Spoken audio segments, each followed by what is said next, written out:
The crystal chandelier cast fragmented light across the polished marble floors of the Bellacourt Hotel ballroom, each refraction creating tiny rainbows that danced across my black server's uniform. I balanced the tray of champagne flutes with practiced ease, weaving between clusters of wealthy guests who barely noticed my existence. That was fine by me. Invisibility was an asset in this line of work. My name is Claire Donovan, and at 26 years old, I had become an expert at blending into backgrounds. Working as a catering server for elite events paid better than my previous jobs, though the hours were unpredictable and the clientele often demanding. Tonight's event was a private fundraiser, the kind where a single donation could equal my yearly salary. The guest list was exclusive, the security tight, and the tips potentially generous if I played my cards right. I had learned early in life that survival meant adaptability. After my father disappeared when I was 7 years old, my mother worked 3 jobs to keep our small apartment. She died from exhaustion disguised as a heart attack when I turned 18, leaving me alone with nothing but questions about the man who had vanished without explanation and a fierce determination to never depend on anyone. A sharp voice cut through the ambient conversation and soft jazz music. More champagne over here. A woman in a dress that cost more than my car waved imperiously at me. I approached with my professional smile firmly in place, the one that said I was attentive but not intrusive, helpful but not desperate. As I served her table, my attention was drawn to a commotion near the ballroom entrance. Security personnel had stiffened, speaking urgently into their earpieces. The energy in the room shifted subtly, conversations becoming more hushed, glances more furtive. Someone important had arrived. He entered the ballroom like he owned not just the room, but the entire city.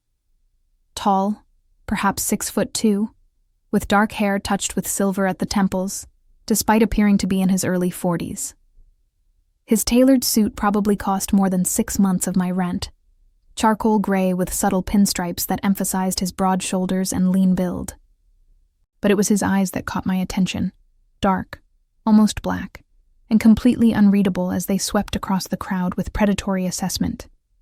The man beside me, a hedge fund manager I had served earlier, sucked in a breath. "That's Dominic Russo," he whispered to his companion. "What the hell is he doing here?" I had heard the name before, impossible not to in this city. Dominic Russo was a businessman, with a reputation that existed in whispers and carefully worded news articles. Restaurants, real estate, import-export businesses. All legitimate on the surface, but rumors of his family's connections to organized crime had persisted for decades. No charges had ever stuck. No investigation had ever produced evidence. He was untouchable, powerful, and according to the nervous energy now permeating the ballroom, feared. I should have looked away, should have continued with my work, and remained invisible. But something about the way he carried himself, the controlled power in every movement, held my attention a moment too long. And in that moment, his eyes found mine across the crowded room. The contact lasted perhaps 3 seconds, but it felt like time had slowed. His gaze was penetrating, assessing, intelligent. Then one of his associates spoke to him, and the moment broke. He turned away, and I released a breath I had not realized I was holding. "Get back to work, Claire," I muttered to myself. "Rich and dangerous is not on your menu." The evening progressed smoothly. I refilled drinks, cleared plates, and maintained my invisible status while earning mental notes about which guests tipped well. I was careful to avoid the section where Dominic Russo held court with several older men who looked equally expensive and intimidating. Whatever business they discussed, I wanted no part of knowing about it. It was nearly 11 when I entered the service corridor behind the ballroom, balancing a tray of empty glasses. The hallway was quieter, insulated from the party noise, my heels clicking against the tile floor. I was mentally calculating my tips for the evening when I heard voices ahead. Male voices, speaking in low, urgent tones. I slowed my pace, instinct warning me to be cautious. Through a partially open door, I glimpsed 3 men in an empty conference room. 2 of them had the build and bearing of security or bodyguards. The third was Dominic Russo. "Tell Castellano the terms are non-negotiable," Russo was saying, his voice calm but carrying an edge of steel. "He has until Friday to agree, or we move forward without him. And make it clear that if he decides to become a problem, he will be dealt with accordingly." I should have kept walking. Should have pretended I heard nothing. But as I started to move past the door, my tray shifted slightly, and one glass clinked against another. The sound was soft, barely audible over the distant party noise. But Dominic Russo's head turned sharply in my direction. Our eyes met through the gap in the doorway. For a frozen moment, neither of us moved. Then he was striding toward the door, pulling it fully open. His bodyguards moved to flank him, their hands instinctively reaching inside their jackets. "Eavesdropping, Miss Donovan?" he asked, his tone conversational, but his eyes glacial. My blood ran cold. He knew my name. How did he know my name? "I am just passing through, sir." I did not hear anything. I kept my voice steady despite my racing heart. "I need to return these glasses to the kitchen." His expression did not change, but I saw his gaze drop to the name tag pinned to my uniform. Of course. Claire Donovan, Elite Events. He read it aloud, then his eyes returned to my face. "You seem nervous, Miss Donovan. Is there a reason you should be?" I straightened my spine, summoning whatever courage I possessed. "No, sir. I am just trying to do my job, and I'm running late getting these glasses back." A hint of amusement flickered across his face. Efficient. I appreciate that quality. He stepped aside, gesturing for me to pass. "Carry on." I moved forward quickly, acutely aware of his gaze following me down the corridor. My hands trembled slightly as I pushed through the kitchen doors, and I had to set the tray down before I dropped it. One of the other servers, Maria, a woman in her 40s who had worked these events for years, noticed my expression. "You look like you have seen a ghost." "What happened?" "I just ran into Dominic Russo in the hallway." I kept my voice low. "He knew my name, Maria." Her eyes widened. "Stay away from that man, Claire. His family, they are not people you want to have notice you. Trust me on this." Her warning echoed in my mind for the rest of the evening. By midnight, the fundraiser was winding down, and we servers were packing up equipment and cleaning the ballroom. I was exhausted, my feet aching in the required high heels, wanting nothing more than to go home to my small studio apartment and forget this entire evening. I was carrying a box of linens toward the service elevator when a man in a dark suit stepped into my path. He was one of the men who had been with Dominic Russo earlier. "Miss Donovan," he said politely. "Mr. Russo would like a word with you before you leave." My mouth went dry. "That is not necessary. I am sure he is busy." "It was not a request, Miss Donovan." He gestured toward a private elevator I had not noticed before. "This way, please." Every instinct screamed at me to refuse, to run, but the man's polite demeanor could not hide the implication that refusal was not really an option. I set down my box and followed him to the elevator, my heart pounding against my ribs. The elevator opened directly into a penthouse suite that occupied the entire top floor of the hotel. Floor-to-ceiling windows offered a panoramic view of the city lights sprawling below. The decor was modern and minimalist, expensive without being ostentatious. And there, standing by the windows with a glass of whiskey in his hand, was Dominic Russo. He turned as I entered, his expression unreadable. "Thank you, Anthony. That will be all." The bodyguard nodded and retreated into the elevator, leaving me alone with a man whose very name made people nervous. I stood near the door, maintaining what I hoped was a respectful but not fearful posture. "Miss Donovan," Russo said, gesturing to a leather sofa. "Please sit. I promise I do not bite. I prefer to stand." My voice came out steadier than I expected. "What did you want to talk about?" He smiled slightly, as if my defiance amused him. "You are direct. Another quality I appreciate." He set down his glass and moved closer, though he maintained a respectful distance. I wanted to apologize for earlier. My associates can be, shall we say, overzealous about privacy. I hope they did not frighten you. They did not. I lied. And neither did you. Another lie. I was just doing my job, Mr. Russo. I did not hear anything, and even if I had, it is none of my business. Very diplomatic. He studied me with those dark, penetrating eyes. Tell me, Miss Donovan, how long have you been working for Elite Events? About 8 months. Why does that matter? Just curious. You carry yourself differently than most catering staff. More educated. More. He paused, as if searching for the right word. Self-contained. Makes me wonder what brought you to serving champagne to people who barely acknowledge your existence. The personal nature of his observation caught me off guard. That is really none of your business, Mr. Russo. No, it is not. He agreed easily, but I find myself curious nonetheless. You see, Miss Donovan, I have learned to read people very accurately. It is a survival skill in my line of work. And you are not someone content with invisibility. You are someone waiting for an opportunity. His perception was unsettling in its accuracy. I did not know how to respond, so I said nothing.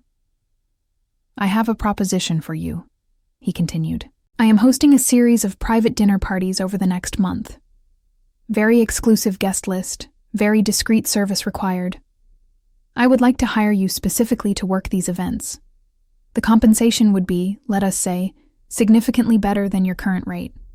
I am flattered, but I work through Elite Events. You would need to book through them. No. His tone was firm. This would be a private arrangement between you and me. 5 dinner parties, 8 to 12 guests each, at my private residence. You would serve, observe, and most importantly, you would be absolutely discreet about anything you might see or hear. In exchange, I will pay you $10,000 per event. $50,000. The amount was staggering. It was more than I made in a year, enough to finally pay off my mother's remaining medical debts, enough to stop living paycheck to paycheck. But something about the offer made alarm bells ring in my head. Why me?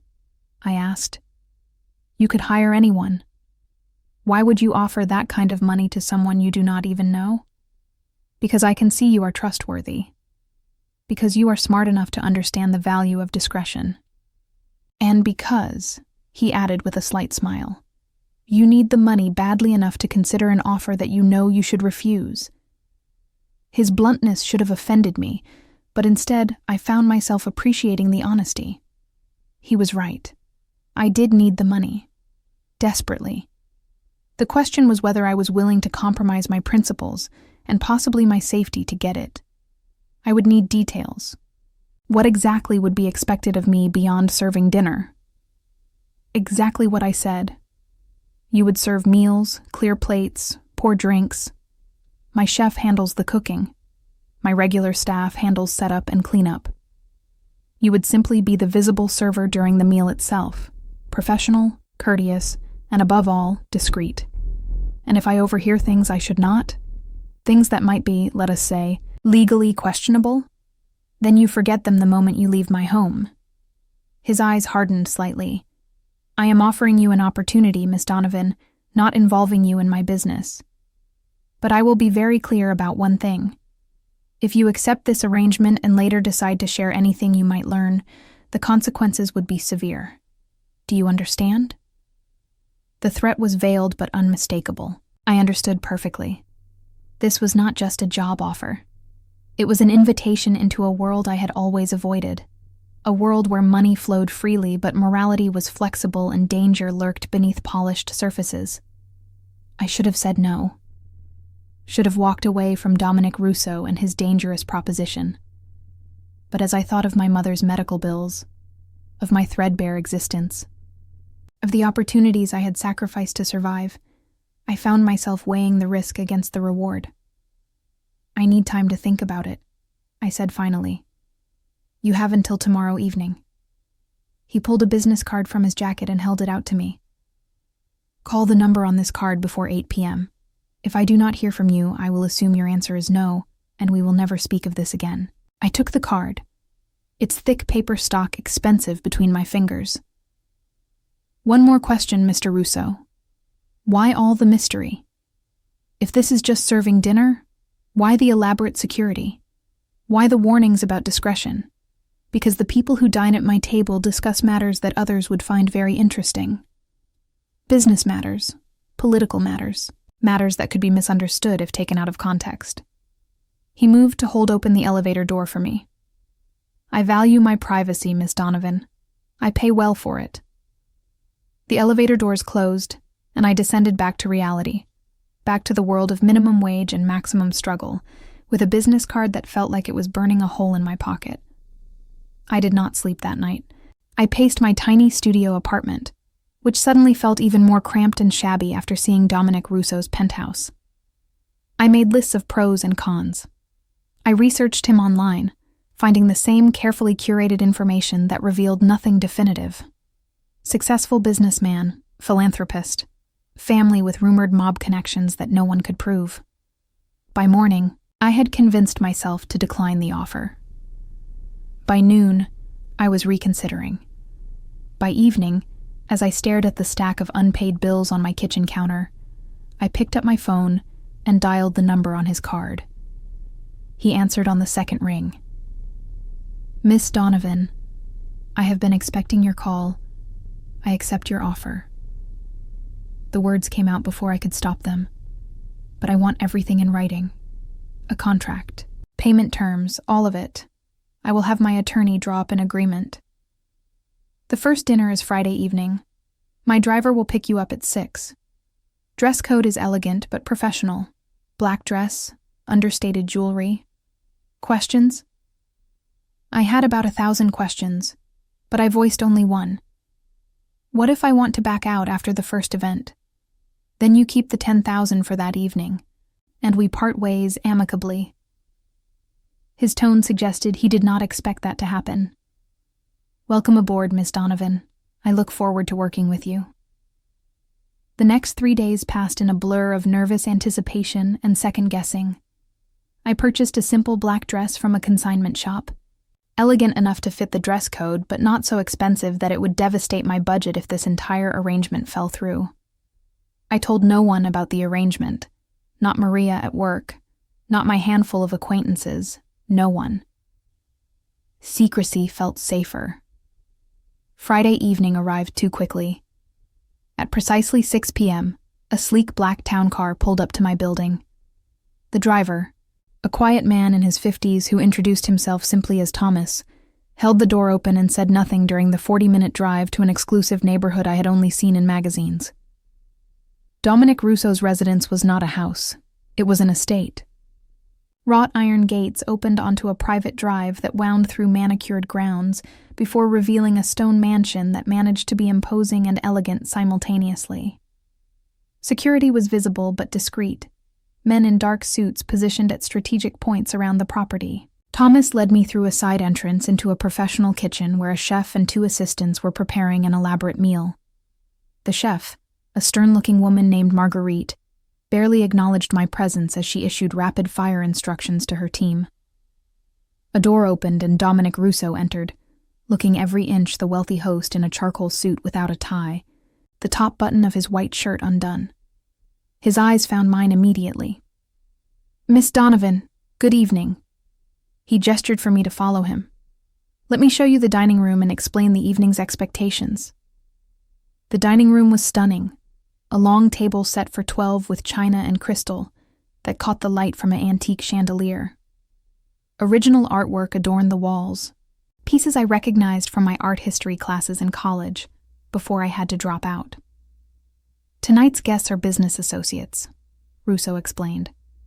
Some you may recognize from news coverage, some you will not. Your role is simple. Serve each course, refill wine glasses as needed, and otherwise remain as invisible as possible.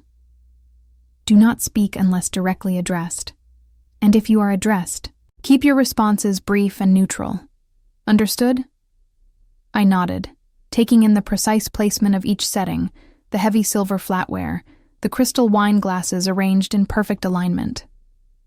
"One more thing," he added, his tone becoming more serious. "Two of tonight's guests are federal judges. One is a senator. Whatever conversations you overhear, whatever topics are discussed, you will forget all of it the moment you leave this house. This is not negotiable, Miss Donovan." The implication was clear. Tonight, I would be serving not just wealthy men, but powerful ones. Men whose presence at Dominic Russo's table suggested connections that went far beyond legitimate business.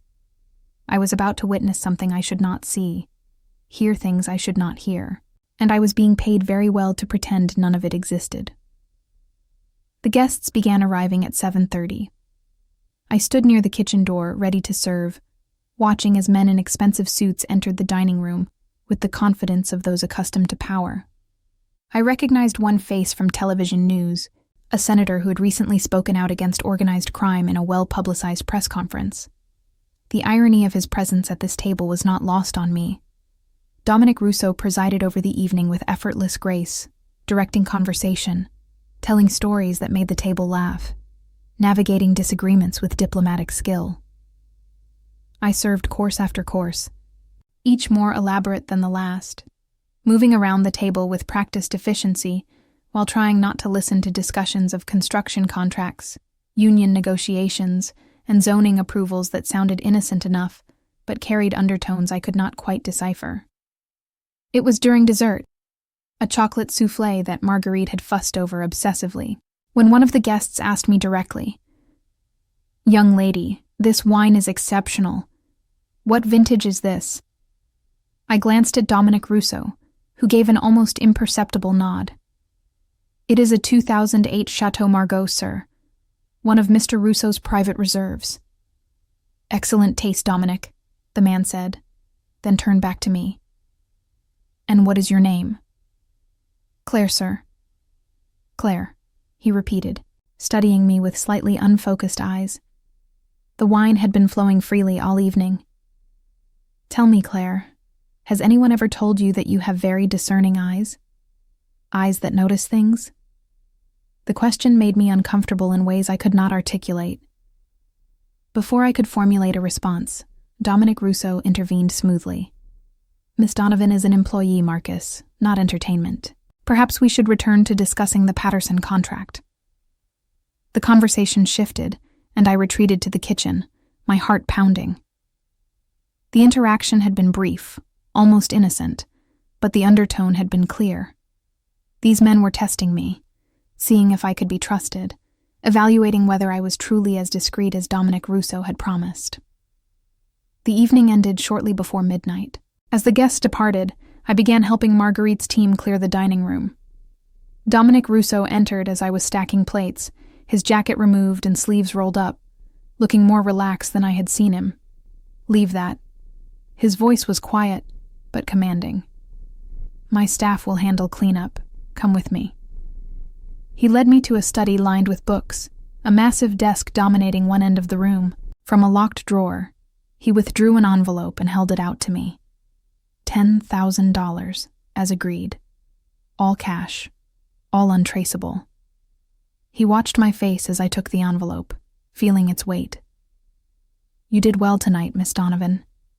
Very professional. The next dinner is in 1 week." I wanted to ask him questions.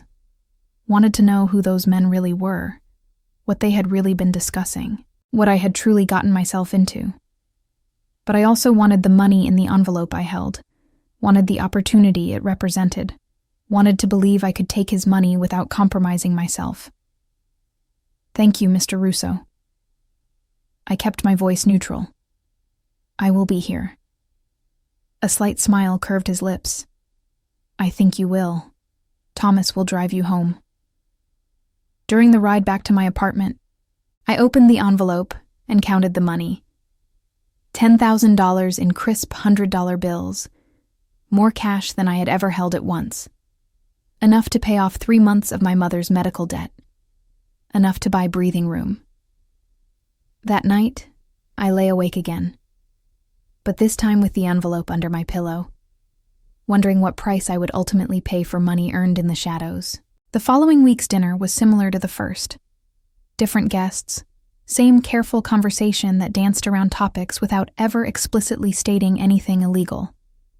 I served efficiently, kept my expression neutral, collected another envelope.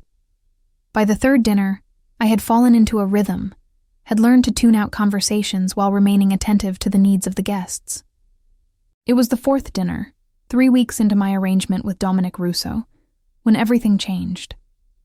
The evening had been quieter than previous dinners, only 8 guests instead of 12, the conversation more personal than business-oriented. I had just finished serving the main course when one of the guests, an older man with silver hair and sharp eyes, turned to Dominic Russo. "Your father would have been proud of how you have managed the family interest, Dominic. Antonio always said you had the mind for this business." Russo's expression tightened almost imperceptibly. My father had many opinions. Not all of them were correct. The silver-haired man laughed. True enough, he was stubborn. I remember when he and Giovanni Donovan had that falling out over the dock contracts. 2 most stubborn men I ever knew, both of them. I froze in place, the wine bottle in my hand forgotten. Giovanni Donovan. My father's name. It could not be a coincidence.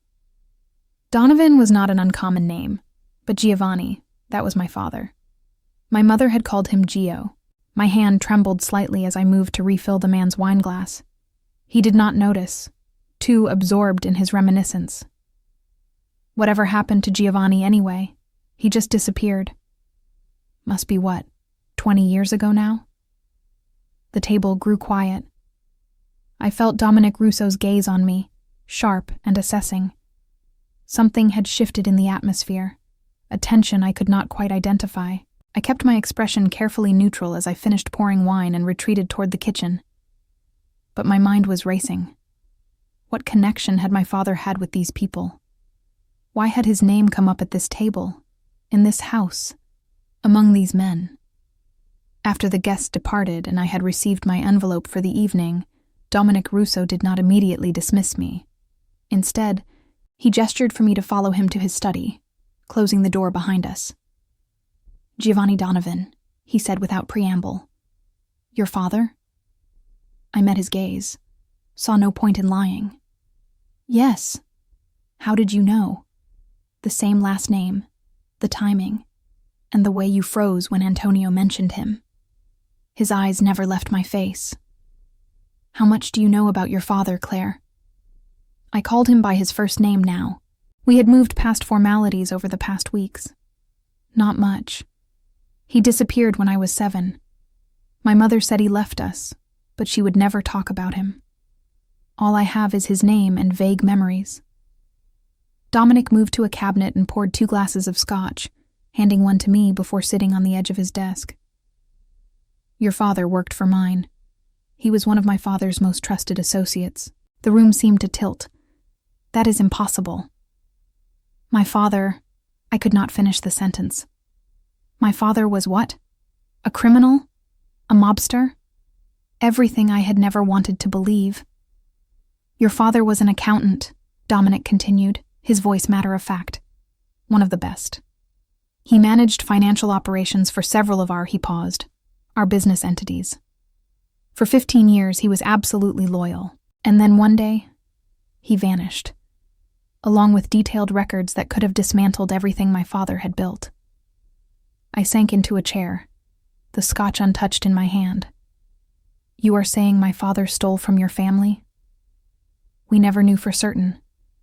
The records disappeared. Your father disappeared." The obvious conclusion was that he had either run because he feared being caught or because someone else was after him. My father spent years looking for him. Dominic's expression was unreadable. He never found him. "So you think he is dead?" The words came out flat.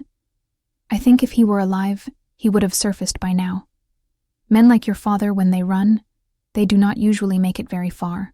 Too many people with reasons to find them." Dominic studied me carefully. "But now you appear, working under your father's name, crossing paths with me by coincidence. which makes me wonder if it is truly a coincidence at all. What are you suggesting? That I somehow engineered working that fundraiser? That I deliberately overheard your conversation? I stood up, anger replacing shock. I did not even know who you were until that night. I know, he said calmly. I have had you thoroughly investigated, Claire. Background check, financial records, employment history, everything. You are exactly who you appear to be, a young woman working multiple jobs to survive, with no apparent connection to your father's past, which makes this situation very interesting. He set down his glass and moved closer, his presence somehow both threatening and protective simultaneously. The question is, what do we do now? Your father's disappearance has been a loose end for 20 years, and now his daughter is working in my home, hearing conversations she should not hear, becoming a part of something she does not fully understand. Are you threatening me? I asked, keeping my voice steady. No. His answer was immediate. But I am explaining the complexity of the situation. There are people in my world who would see your presence here as more than coincidence. People who might believe you are looking for whatever your father took. People who might try to use you to settle old scores. I do not know anything about my father's business. I never did, and I do not want to. I believe you. Dominic reached out and gently took the untouched scotch from my hand, setting it aside. But belief and safety are two different things, which is why I am going to make you a different proposition. I waited, no longer surprised by this man's ability to upend my expectations. Continue working for me, but not just at dinners. I need someone I can trust, someone with a legitimate reason to be in my home, someone who can move in certain circles without raising suspicion. I will pay you a salary that will make your current worries irrelevant. In exchange, you will be under my protection. Anyone who wants to get to you because of your father's past will have to go through me first. You want me to work for you. Really work for you, in whatever your actual business is. I want you to be safe, he corrected. And I want the leverage of having Giovanni Donovan's daughter, where I can see her, where I can ensure she does not become a problem. Call it protection, call it insurance, call it whatever you want. But right now, you are vulnerable in ways you do not even realize. I thought of my father, of the man I barely remembered who had apparently lived a life I could not have imagined. I thought of my mother, who had worked herself to death keeping secrets about a man who had abandoned us. And I thought of myself, standing in the study of a man who was offering me protection from a danger I had not even known existed until an hour ago. If you enjoyed this story so far, please hit that like button and subscribe to the channel for more incredible stories. Your support means everything, and helps me bring you more content like this. Now, let us continue with Claire's journey. What exactly would you expect me to do? I asked finally. Dominic's expression softened slightly. For now, continue as you have been. Attend dinners, be discreet, be observant. Beyond that, I need someone to manage certain communications, coordinate meetings, handle arrangements that require a face that is not immediately associated with my usual operations. Think of it as being my executive assistant for matters that require discretion, a glorified secretary for a mob boss. The absurdity almost made me laugh. What makes you think I would be any good at that? Because you are Giovanni Donovan's daughter, he said simply. Your father had a mind for detail, for seeing patterns others missed, for understanding complex systems. I am willing to bet you inherited at least some of that capability. And because I watched you over these past weeks, you are intelligent, observant, and you handle pressure better than most people who have been in this world their entire lives. I walked to the window, looking out at the manicured grounds lit by subtle landscape lighting, trying to process this surreal conversation. If I say no, then you take tonight's payment and we part ways. But I cannot guarantee your safety after that. Word will get out eventually that Giovanni Donovan's daughter has been in my home. People will draw their own conclusions. Questions will be asked. His voice was quiet but firm. You are already in this world, Claire. The only choice is whether you navigate it alone or with protection. He was right, and I hated that he was right. By accepting his first offer, by walking into his world, I had already crossed a line I could not uncross. The question was not whether I was in danger, but whether I was willing to accept his help to survive it. I will need time. I turned to face him. This is not a decision I can make in one night. Fair enough. He pulled a different business card from his pocket, this one with a cell phone number handwritten on it. This is my private line. Call me when you have decided. But Claire, he added as I moved toward the door, do not take too long. In this world, hesitation can be fatal. Thomas drove me home in silence, and I carried not just an envelope of cash, but the weight of revelations that had shattered my understanding of my own history. My father, the man I remembered reading me bedtime stories and teaching me to ride a bicycle, had been an accountant for the mob, had been important enough in that world that his disappearance still mattered 20 years later, had left me a legacy I had never wanted and now could not escape. I spent the weekend researching everything I could find about my father. It was not much. Birth certificate, marriage license to my mother, my own birth certificate, and then nothing. No death certificate, no paper trail after I turned 7. It was as if Giovanni Donovan had simply been erased from existence. I found one photograph among my mother's few belongings, a picture I had looked at countless times but now saw with new understanding. My father stood with 2 other men outside what looked like a restaurant, all 3 of them in suits, all 3 of them smiling. On the back, my mother's handwriting, Gio, with Antonio and Marco. The date was 6 months before he disappeared. Antonio, the name of Dominic Russo's father. I was looking at a photograph of my father with the man who had apparently been his boss, the head of a crime family, smiling like they were old friends, because they probably were. I called Dominic Monday evening. He answered immediately. I need information before I decide, I said without preamble. I need to know what happened to my father. I need the truth, not speculation or assumptions. The whole truth. There was a pause on the line. Come to my office tomorrow, 10 a.m. I will tell you everything I know. His office was in a high-rise downtown, a legitimate business address for his legitimate businesses. The top-floor suite was all glass and steel and panoramic city views, expensively understated. A receptionist who could have been a model led me to a corner office where Dominic waited, dressed in a charcoal suit and looking every inch the successful businessman. He dismissed his assistant and gestured for me to sit in one of the leather chairs facing his desk. Coffee? Tea? Just the truth.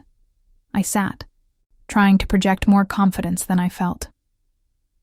Dominic settled into his chair, steepling his fingers as he regarded me. Your father came to work for my father in 1985. He was 23, fresh out of college with an accounting degree, and he needed money. My father had a talent for recognizing useful people.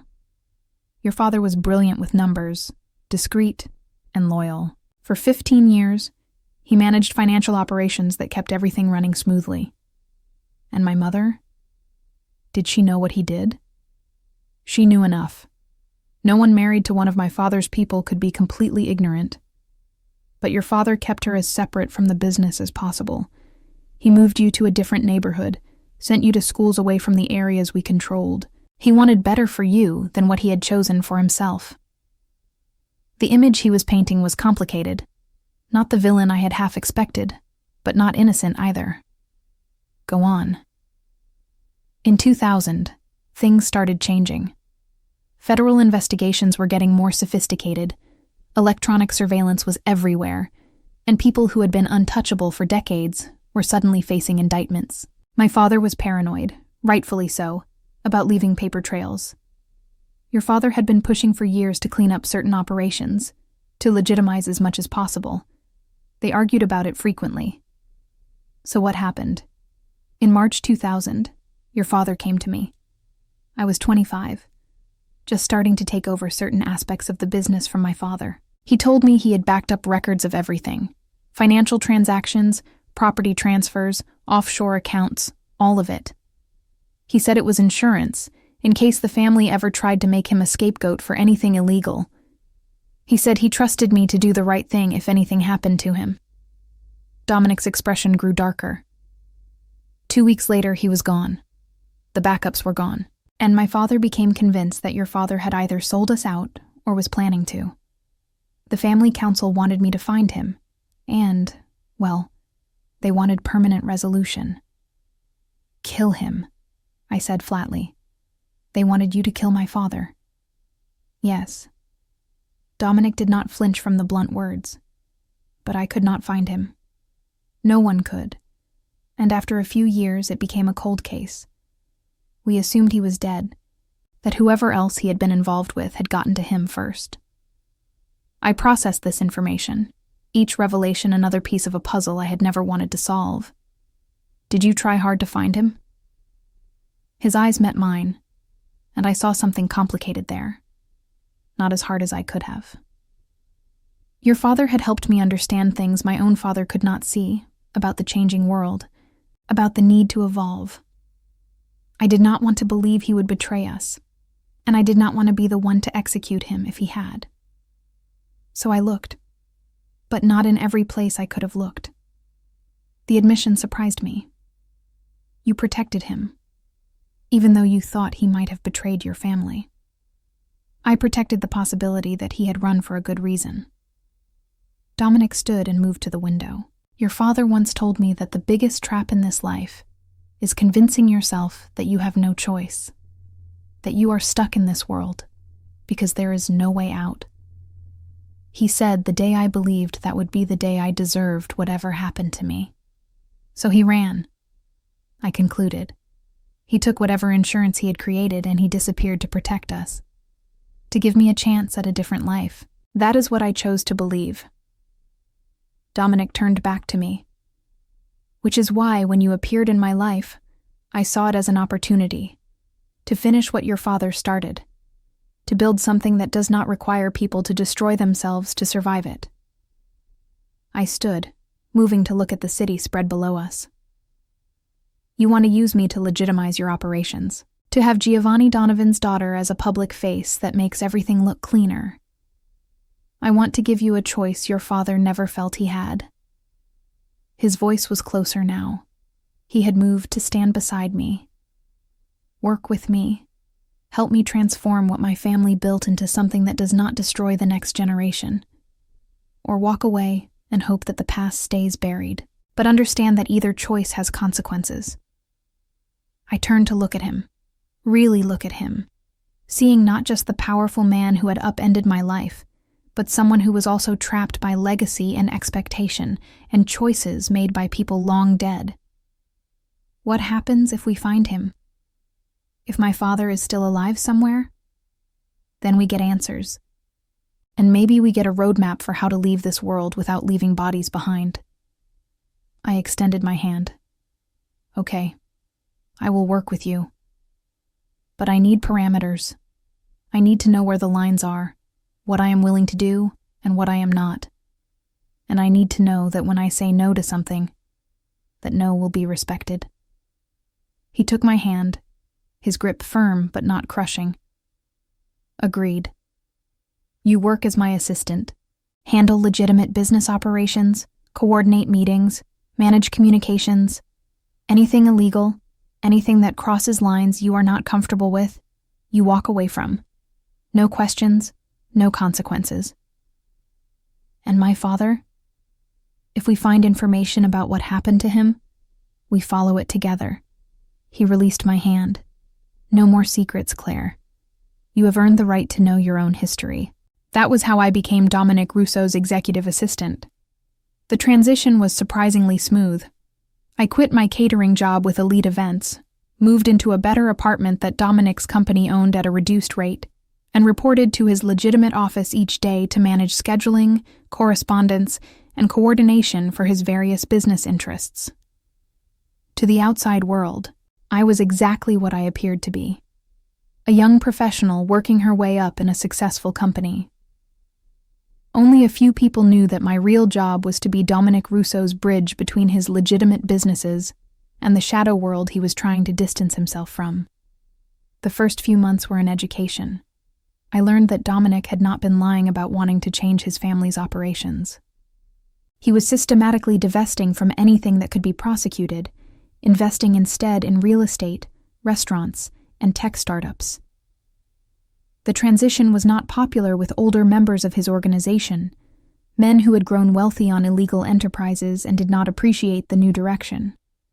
I also learned that Dominic Russo was more complicated than I had initially understood. He donated millions to charities anonymously. He provided jobs and protection to people from his old neighborhoods. He visited his mother every Sunday and treated his staff with respect most wealthy men did not bother with. He was ruthless in business negotiations, but he kept his word once it was given. And despite myself, despite knowing I should maintain professional distance, I found myself drawn to him in ways that had nothing to do with his power or money. He was intelligent, perceptive, and unexpectedly funny when he let his guard down. He remembered details about my life, asked about my interests, treated me like an equal rather than an employee. It was dangerous, these feelings. I recognized that. But loneliness is its own danger, and I had been alone for so long.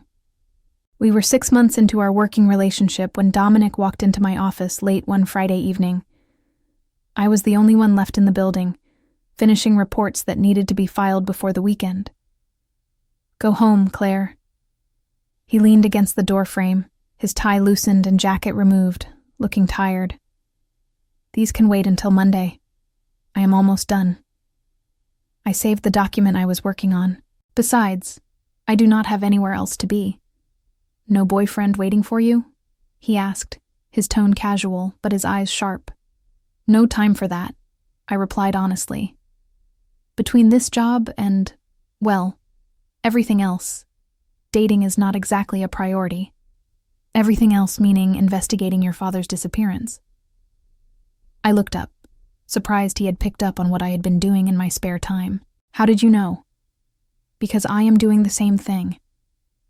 He moved into my office, sitting on the edge of my desk. "I have investigators going through old records, talking to people who knew your father. I told you we would find answers together, Claire. I meant it. Have you found anything?" "Possibly." He pulled out his phone, showing me a photograph of a document. "This is a bank record from an account in the Cayman Islands. The account was opened in March 2000, 1 week before your father disappeared. A significant amount of money was deposited, then transferred to another account that I have not been able to trace yet." My heart began to race. "You think that was him? That he had an escape plan? I think your father was careful and methodical. If he was planning to run, he would have had resources in place. The question is where he went and whether he is still alive." I stared at the document on his phone, this tangible evidence of my father's preparations. It made him more real than he had been in 20 years. Not just a faded memory, but a person who had planned, acted, made choices that rippled through time to affect me now. "There is something else." Dominic's voice became more serious. "One of my investigators talked to a man who used to work port security. He remembers seeing your father the day before he disappeared. Says your father told him he was going fishing. But according to this man, your father did not own a boat and had never shown any interest in fishing before. So it was code for something, I reasoned. A signal that he was leaving. Possibly. Or a signal to someone else." The investigator did some checking. There was a fishing vessel that left port that day heading for the Caribbean. The manifest listed a crew of 3, but witnesses remember seeing 4 men board. One of them matched your father's description. He made it out. I breathed. He actually got away. So it would seem. Dominic set his phone aside. "But that was 20 years ago, Claire. Even if he made it to the Caribbean, there is no guarantee he survived. Life on the run is hard, especially when you are running from people with the resources my father had. I refuse to let hope die so quickly. We need to find that boat. Find the crew. Someone must remember what happened. We will. He reached out and took my hand, a gesture that had become increasingly common between us, towing the line between professional and personal. I promise you, Claire, we will find the truth. His touch sent warmth through me, and I made no move to pull away.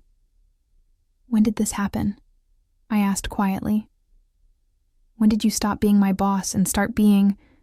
I did not finish the sentence. From the moment you called me by my first name instead of Mr. Russo, he replied, his thumb tracing circles on the back of my hand.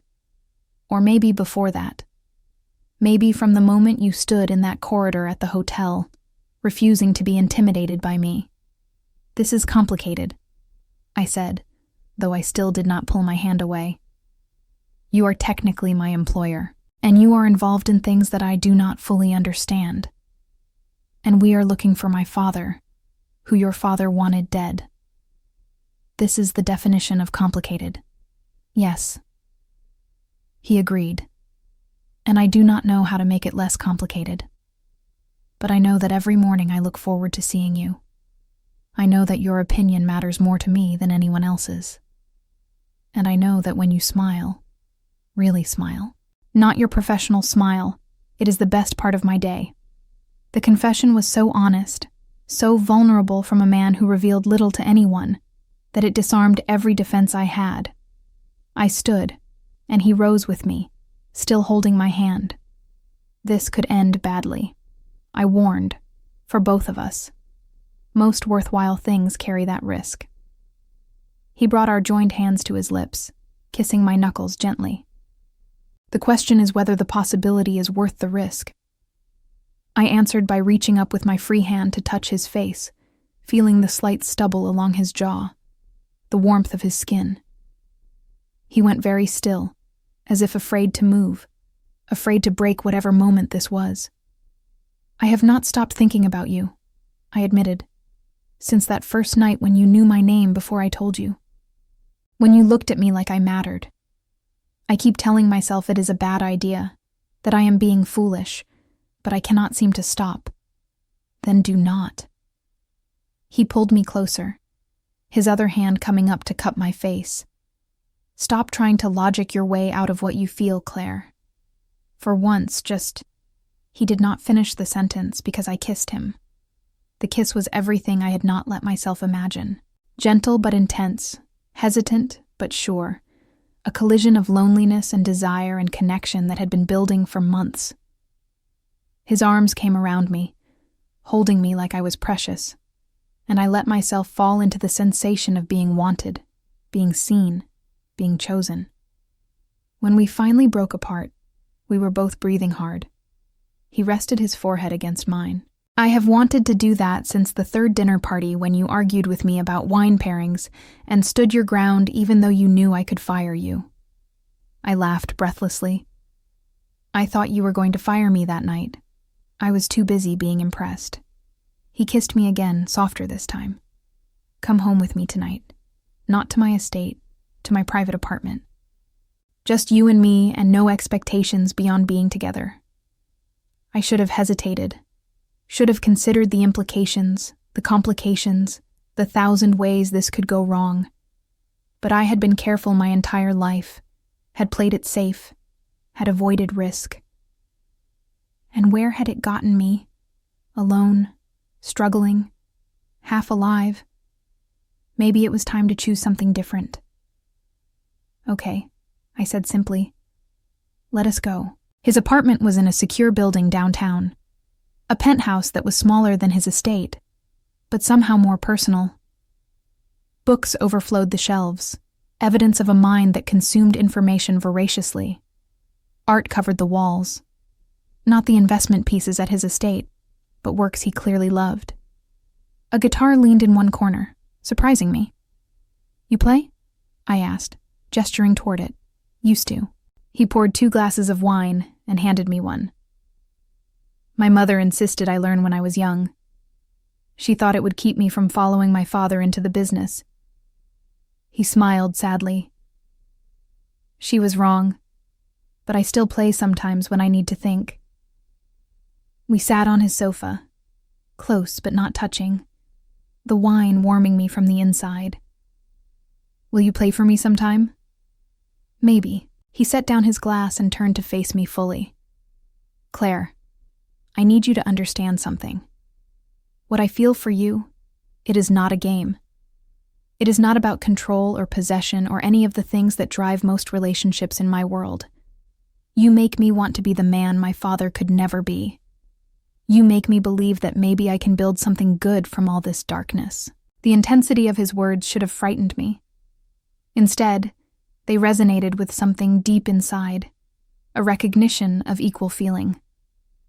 I am falling for you, I said, choosing honesty over self-protection. I do not know when it happened exactly, but I am. And it terrifies me, because I know how this could end. I know what you are, what your world is, but I cannot seem to stop falling. Then do not. He pulled me close, his lips finding mine again. Just fall, Claire. I will catch you, I promise. That night, we fell together, and for the first time since my mother died, I felt like I had found a place where I belonged. The next several months were a careful balance of professional and personal. At the office, we maintained appropriate boundaries. After hours, we were simply Claire and Dominic, two people learning each other, building something fragile and real. He was attentive and considerate, remembering my preferences, supporting my decisions, giving me space when I needed it. He also continued investigating my father's disappearance, treating it with the same seriousness he brought to his business concerns. We spent evenings going through old records, following leads, building a timeline of those final weeks before my father vanished. It was nearly a year into our relationship when the breakthrough came. Dominic's investigator tracked down one of the crew members from that fishing vessel, a man now in his 70s living in a retirement community in Florida. He agreed to talk in exchange for assurance that nothing he said would come back to haunt him legally. Dominic and I flew to Florida together. The man, whose name was Robert, met us in a common room at his retirement home, his eyes wary but curious. You are Giovanni's daughter, he said immediately, studying my face. You look like him around the eyes. He was a good man, your father. Better than most in that world. Do you know what happened to him? I asked, trying to keep desperation from my voice. Robert nodded slowly. Yeah, I know. He looked at Dominic. And you are Antonio's son. Your father paid me well to keep quiet all these years, but I am old now, and money does not matter as much as truth at my age. My father knew you helped him escape? Dominic leaned forward. Not right away, but eventually. Robert sighed. Giovanni came to me a week before we left port. Said he needed passage to Jamaica. No questions asked. I did not like taking that kind of risk, but he paid me enough to retire on. We took him to Kingston, dropped him there, and I never saw him again. Jamaica. I felt like I could not breathe. Did he say where he was going? What his plans were? He said he was going to disappear so thoroughly that even ghosts could not find him. Robert's eyes grew sad. But he left something for you. Been carrying it all these years, waiting to see if you would ever come looking. He pulled a worn envelope from his jacket and handed it to me with shaking hands. Your father gave this to me the day we dropped him in Kingston. Said if his daughter ever came asking, I should give it to her. Said you would have his eyes and his stubbornness. I took the envelope, my hands trembling. It was sealed, my name written on the front. In handwriting I did not remember but somehow recognized. Claire. Just my name, in my father's hand. Thank you, I managed to say to Robert. You do not know what this means. Dominic handled the rest of the conversation, thanking Robert and assuring him that his cooperation would not bring trouble. I sat clutching the envelope, afraid to open it, afraid of what 20-year-old words might say. We were back in Dominic's hotel room before I found the courage to break the seal.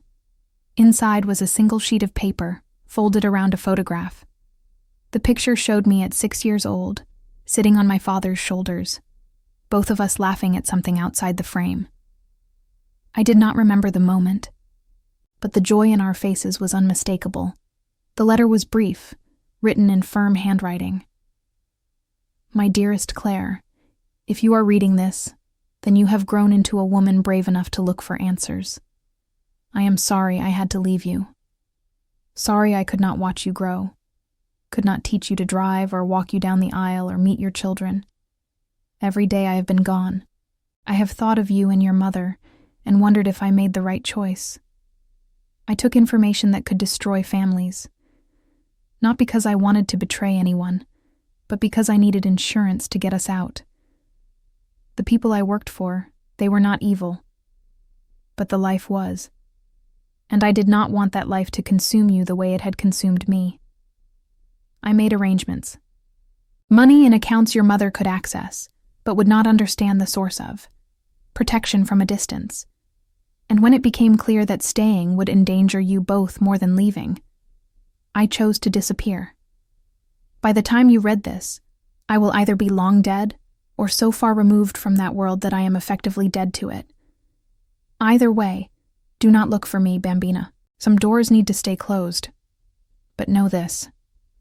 Everything I did, every choice I made, was to give you the life I never had. The freedom to be whoever you wanted to be.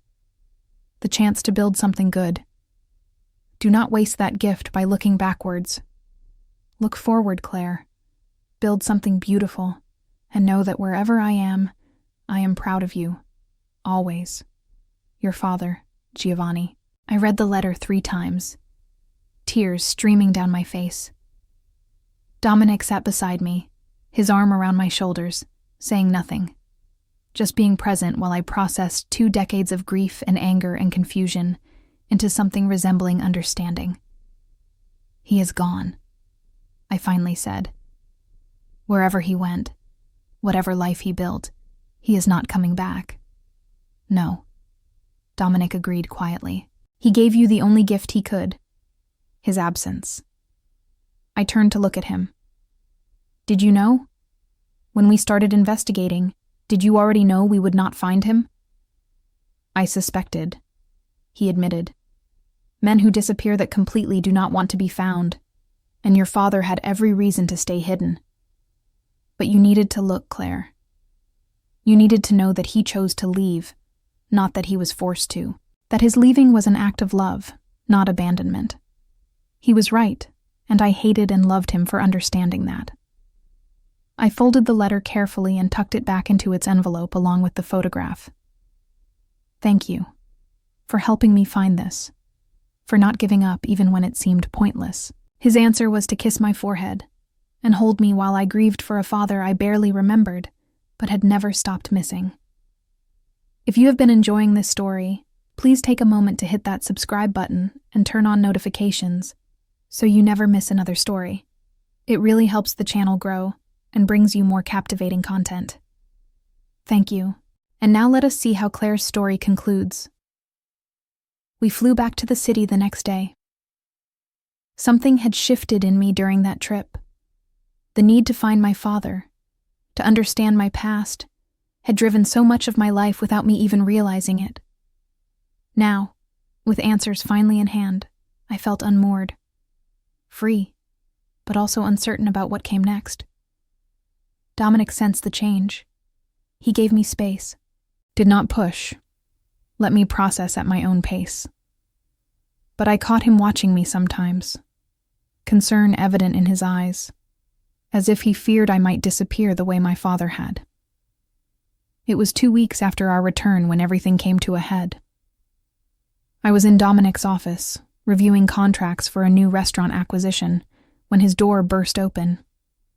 A man I recognized from the early dinner parties, one of the older associates, strode in with 2 others behind him. We need to talk, Dominic. The man's voice was hard. About your father's legacy and what you are doing to destroy it. Dominic stood slowly, his posture calm but alert. "Vincent, this is not the time or place. Make an appointment with Claire if you need to discuss business." "I am not making an appointment to discuss how you are dismantling everything your father built." Vincent's eyes flickered to me. "And keeping Giovanni Donovan's daughter as your personal assistant, your girlfriend, is an insult to everyone who was loyal to your father. Do you have any idea what message that sends?" I stood as well, anger overriding caution. "I am sitting right here, Mr. Castellano. If you have something to say about me, say it to my face." "Fine." He turned his full attention to me. "Your father was a thief and a traitor. He stole from this family and ran. The only reason you are alive is because we could not find him to make an example of. And now you are here, in the middle of our business, pretending to be legitimate, while Dominic turns his back on everything his father stood for." Dominic moved around the desk, positioning himself between Vincent and me. "Watch your tone, Vincent. Claire is not her father, and what I do with my family's business is not your concern, unless I make it your concern." "Not my concern?" Vincent's face reddened.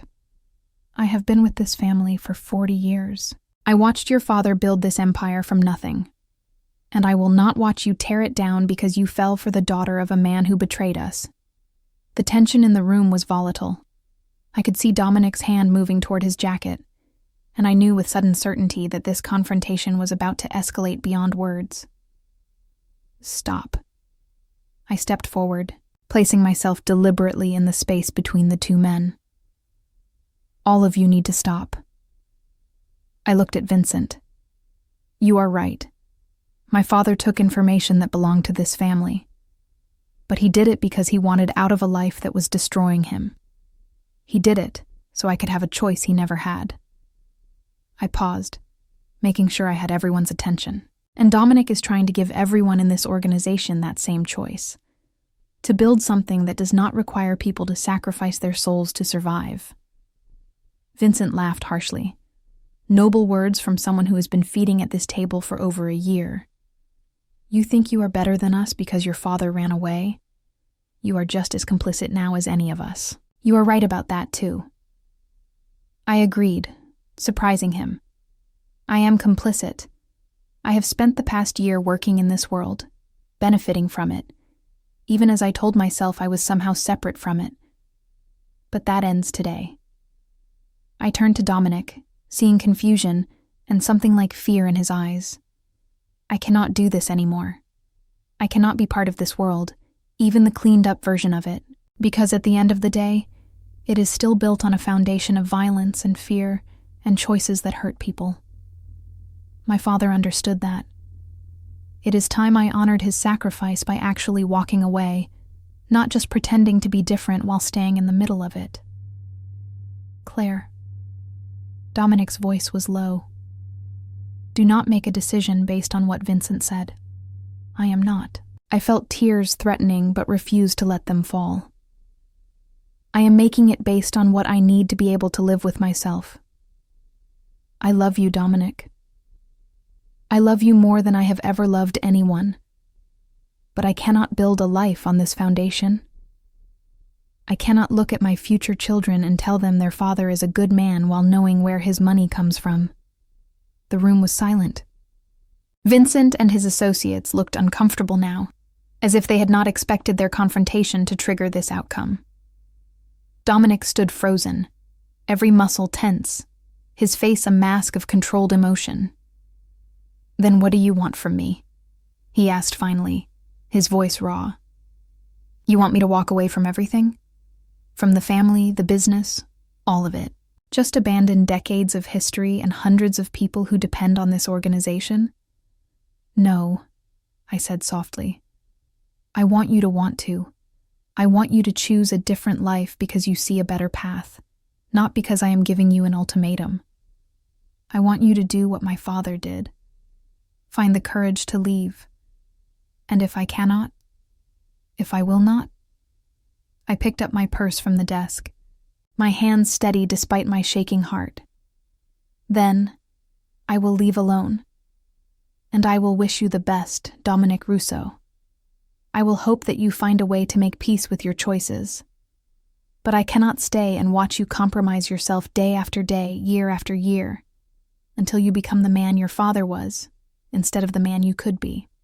I walked past Vincent and his associates, past Dominic, who stood like a statue, and out of the office that had become my workplace and my prison. I did not look back. The next 2 weeks were the hardest of my life. I moved out of the apartment Dominic's company owned, finding a small studio I could barely afford. I started applying for jobs, regular jobs, with regular companies. I ignored the messages Dominic left on my phone, each one progressively more desperate. I forced myself to build a life that was truly mine, not connected to anyone's legacy or anyone's money or anyone's past. But I would be lying if I said I did not miss him. I missed his intelligence, his humor, the way he looked at me like I was the most important person in his world. I missed the feeling of being seen and valued. I missed falling asleep in his arms and waking to his kiss. It was 3 weeks after I walked out, when my doorbell rang late at night. I opened it without checking, expecting my neighbor, and found Dominic standing in the hallway. He looked terrible. His usually immaculate appearance was disheveled, shirt wrinkled, face unshaven, dark circles under his eyes. "I am walking away," he said without preamble. "From all of it. The family business, the organizations, everything my father built. I spent the last 3 weeks liquidating assets, setting up trust funds for people who depend on the organization, making arrangements so that my walking away does not leave chaos behind. I handed control to Vincent and the others. Let them have it. Let them destroy themselves with it if that is what they want." I stepped back, letting him into my tiny apartment. "Why?" "Because you were right." He moved into the center of the small space, looking out of place but somehow more real than I had ever seen him. "Because watching you walk away made me realize that I had been telling myself I was trapped, when the truth is, I was afraid. Afraid of disappointing my father's memory, afraid of leaving people vulnerable, afraid of being just another man who ran. I crossed my arms, protecting my heart even as I wanted to believe him." "And now, you are not afraid?" "No, I am terrified," he admitted.